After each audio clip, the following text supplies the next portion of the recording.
Merah menyala semua kan, celang mata nak membuatnya. Baru-baru ni terima tempahan untuk buat replika kemeja warna merah-merah makngah ni. Tempahan yang ni agak last minute sebenarnya. Tapi selagi mana kita mampu buat, rezeki usahlah ditolak kan. Sebenarnya ada banyak contoh kemeja ni yang simple je, tapi sajalah kan pilih design yang ni sebab dia nampak agak smart sikit. Tapi itulah, smart memang smart lah, tapi agak mencabarlah nak menyiapkannya sebab dia ada detailing list warna putih kat area poket, ada kat tangan dan juga badan. Simple, tapi untuk saiz kecil macam ni adalah rasa jari ni tak cukup runcing lah pula. Sebenarnya yang nempah ni sikit pun tak cerewet tau. Mungkin sebab tak cerewet tu lah kan kita pula ada rasa nak cuba buatkan yang terbaik untuk beliau. Alhamdulillah dah siap replika kemeja corporate UMNO, dan frame yang ni telah pun dijadikan cenderamata untuk VIP.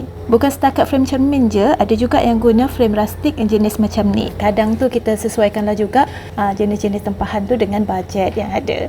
Kepada wanita UMNO bahagian Gombak, terima kasih atas tempahannya.